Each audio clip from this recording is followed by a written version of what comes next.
Hey yo, what is up guys? Welcome back to the channel. And WrestleMania Backlash is this weekend. We just had the last SmackDown for heading into that big event. So we're here to round up everything that went down on it, and of course discuss to you guys all of those latest news, rumors and reports. A lot to talk about, from Becky Lynch being ripped and ready to return, WWE canceling a certain debut again this week on SmackDown, AEW interested in a former top WWE superstar, reports of two superstars set to receive a massive push, and more. Timestamp in the description. And before we get into it, you guys already know, make sure to have those notifications turned on to continue being up to date on all the latest wrestling news and all the latest WWE 2K22 coverage. Also, if you want even more wrestling, consider checking out the second channel. Before talking SmackDown, let's go ahead and round up some of the latest news. First off, we got Becky Lynch making the rounds right now because she looks ready to return to the ring right now. She appears to be in incredible shape just a couple of months after giving birth. Becky Lynch was rumored to return at WrestleMania 37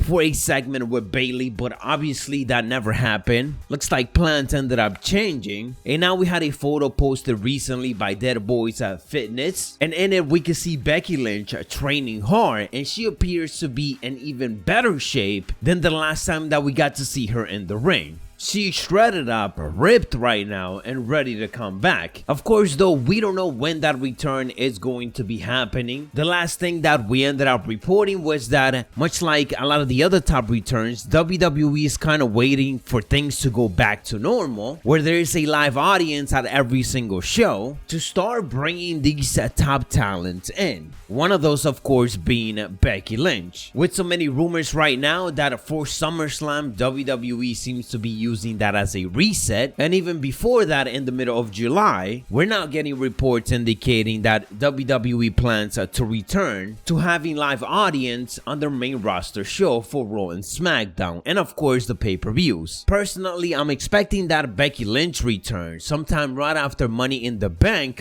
right before the SummerSlam pay-per-view. It's also worth mentioning that she never lost the Raw Women's Championship. Instead, she had to relinquish it and hand it over to Asuka. So it's gonna be interesting to see how WWE handles all of this when she returns. Talking about returns this week, there has been multiple reports indicating that Zelina is ready to return to WWE. And in an update to all of this, Wrestling Inc. ended up reporting that Zelina Vega's return to WWE has actually been in the works since before WrestleMania 37.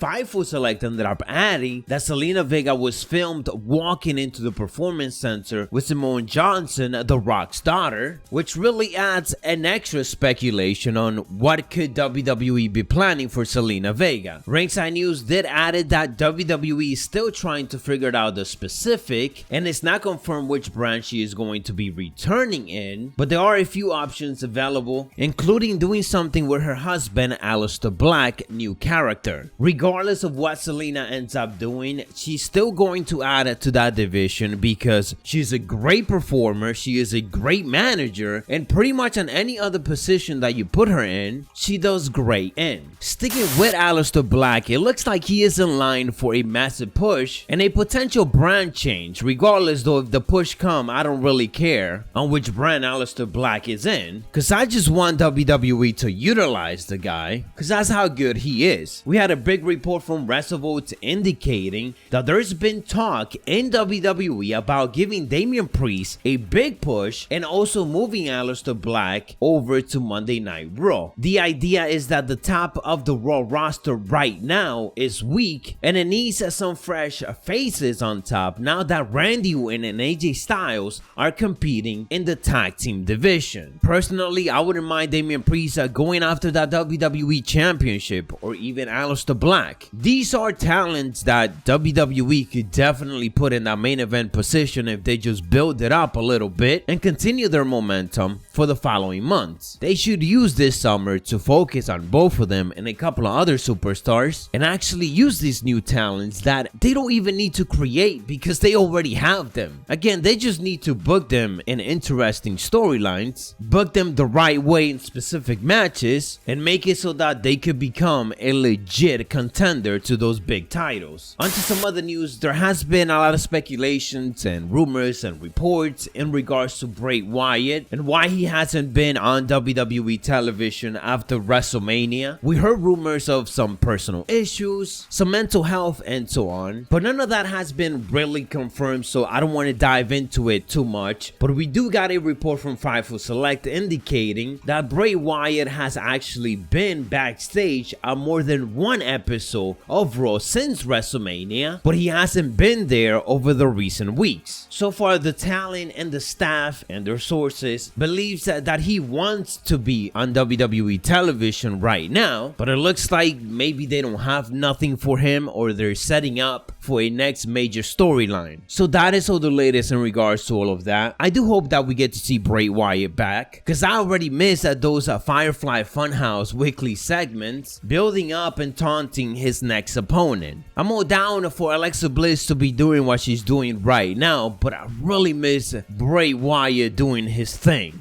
At this point, I feel like they shouldn't have never broken them up. Onto some other quick news. WWE once again for the second week in a row canceled the Mia Yim SmackDown debut. According to the Wrestling Observer, she was actually booked for the show, and 2 hours before the show went on the air, WWE canceled those plans. This doesn't mean that Mia Yim is not going to be debuting. Obviously she is. WWE simply holding back on the idea a bit longer. I guess they really want to make it a perfect debut, hoping that she gets inserted into the SmackDown Women's division right after WrestleMania Backlash this Sunday. Onto some AEW news. According to the Wrestling Observer Radio, Andrade is currently in talks with AEW for a potential debut with the company. There is no clear word at this time on where those discussions stand, but apparently the communication is there. Double or Nothing is also coming up, and if they want a big surprise, he could be it. So let's keep a lookout for that. It's also worth mentioning that the former NXT champion challenged Kenny Omega for the AAA Mega Championship at Triple Mania later on this summer. So it looks like Andrade got a lot of things on his pipeline right now. As for what went down on this week's SmackDown, let's go ahead and do the quick recap for it. We had Roman Reigns pushing Jimmy Usos to challenge for Cesaro if he wants to prove that he could be the tribal chief, that he could be the head of the table of the family. Because of course Jimmy Uso is still not agreeing with Roman Reigns, and he doesn't want to be nobody's you know what, which he already has on his shirt, and WWE is actually selling it online, which is wild. Are we sure that we are still on the PG era WWE? You might as well put some spice to it. We had Tamina and Natalya defeating Nia Jax and Shayna Baszler to become the new WWE Women's Tag Team Champions. WWE made a big deal out of this, and that's a good thing because this was Tamina's first WWE title. And another great thing about all of this is that, does this mean that we don't have to see Nia Jax on SmackDown anymore? Because she does belong on Monday Night Raw, right? Hopefully all of that is the case. We had Big E, Sami Zayn, and Kevin Owens giving us a bit of a brawl during Apollo Crews' medal ceremony. All of this leads into Adam Pearce making a match for next week's SmackDown for the Intercontinental Championship between all of these superstars. We had Rey Mysterio defeating Dolph Ziggler, getting us set up for that tag team championship match at Backlash. Bianca Belair and Bayley went at it in a promo segment. We had another teaser for Aleister Black's return. King Corbin defeating Shinsuke Nakamura, but after the match was over, that's when the interesting thing happened. Shinsuke went for the Kinshasa on the current king and then picked up the crown and put it on his head. So the King of Strong Style, now has a crown that he stole from King Corbin. A lot of us right now are kind of speculating that this could lead into WWE giving us another King of the Ring tournament, which honestly is about time. And for the main event, we had Cesaro defeating Jimmy Uso by disqualification, as of course we ended up getting the interference of Roman Reigns and then Jey Uso. Much like the previous week though, Cesaro ended up getting the last laugh. This time though, Roman Reigns managed to slide out of the ring and simply watch as Cesaro was taking out Jimmy and Jey Uso. I love the way that they have been booking Cesaro heading into WrestleMania Backlash, so I'm excited to see that match played out. I'll definitely give you guys some of my prediction, but for the meantime, drop it down in the comments below. And of course, you guys already know we will be doing a watch along for WrestleMania Backlash. Make sure you guys drop us a follow. If you enjoy or found it informative, don't forget to elbow drop it and hit those notifications. I'll catch you on the next one, so stay savage.